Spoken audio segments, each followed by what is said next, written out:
सत्य परेशान हो सकता है, पराजित नहीं हो सकता। ये बात आज फिर से लागू हुई और ये बार फिर से प्रूव हुई अदानी के केस के अंदर। आज सेबी ने अदानी को क्लीन चिट दे दी है।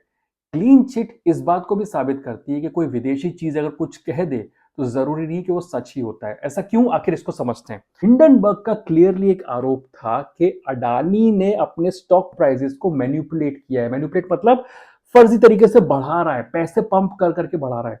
तो हिंडनबर्ग का कहना था कि जो अडानी है उसने क्या किया, ऑफशोर रूट अपना, कह रहे कि मॉरिशस में शेल कंपनीज खोल करके या मॉरिशस के रूट से भारत की जो अडानी कंपनीज है उसमें पैसा लगाना शुरू कर दिया, जिसकी वजह से जो अडानी ग्रुप की कंपनी है, अदानी टोटल गैस हो गया, अदानी पावर हो गया, अदानी एंटरप्राइजेस हो गया, उनके भाव में बढ़त शुरू हो गई थी। ये पोस्ट कोविड की अगर बात की जाए तो ये हिंडनबर्ग की रिपोर्ट में कहा गया था।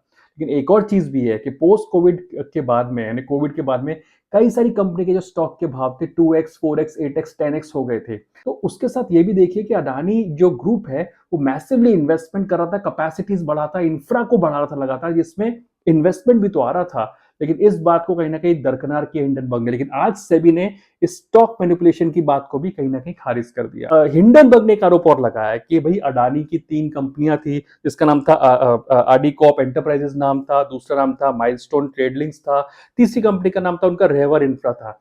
अब इनका आरोप यह था कि अडानी ग्रुप क्या करता था, इन कंपनी के माध्यम से इस पर पैसा डाल करके जो तमाम जो 8 से 10 कंपनी अदानी ग्रुप्स की के बीच में पैसे को मूव कराया करता था, रोटेट कराया करता था, उससे इनके स्टॉक्स के भाव बढ़ते थे।